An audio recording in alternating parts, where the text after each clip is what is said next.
Thanks a lot for the occasion. Although the subject of our meeting has been an ongoing conversation for over 2 years, I think we have now a better understanding of the situation. And the situation is that the virus is not going to disappear anytime soon, and that therefore we have to adapt ourselves and find innovative policies to cope with that reality. First, a word on the war of aggression of Russia toward Ukraine. As you know, President Macron went to Ukraine last week together with German, Italian, and Romanian counterparts to express European unity in the support to Ukraine. Given the global consequences of the war, it is unlikely to imagine a global recovery and mobility without the end of the war in Ukraine. Some likes to blame the sanctions for the current situation. It is quite comfortable to find a scapegoat to avoid fair responsibilities. But it's indeed the war itself which is disrupted global economy, especially the blockade of Ukraine's cereal export. The farm initiative was put forward by President Macron in this regard. I hope we can have a fruitful discussion with China and also during the meeting organized by the Indonesian G20 presidency. A word on the impact of COVID after 2 years. As we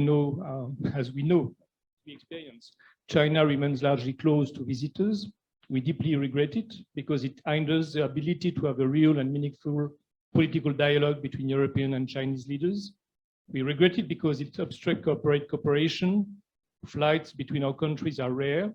2% of the pre-pandemic numbers when not cancelled. Cancellation is about 50% on a yearly basis. We are speaking about increasing the number of flights, but if we realize what is on the table, we will be back to 4% of pre-pandemic numbers. And if the same number of circuit breakers continue, we will be still at 2% of the numbers of pre-pandemic. And I would say that the circuit breaker is particularly disrupting. It's usually very discutable case of positive COVID. We have experienced that there is even fake numbers, and it creates a kind of gamble when you want to come back to China because you're never sure that your plane is actually really going to flight. Not to mention quarantine conditions, which are harsh, unpredictable, especially for family. You were surprised by the numbers that were mentioned about European presence. The French community has dropped of 50% in 10 years. And we expect that it will drop for another 20 to 25% from 22 to 23.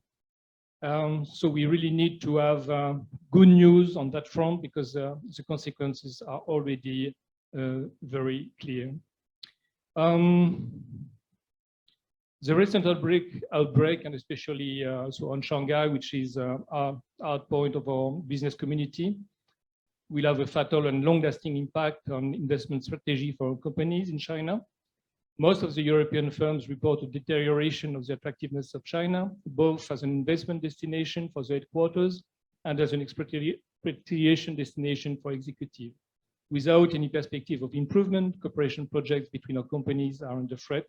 I think it was clearly expressed by my Swiss colleague and friends.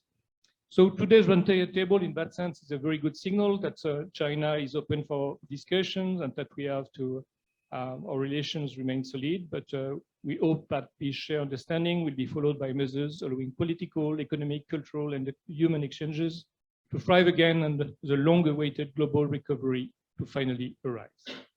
Thanks a lot.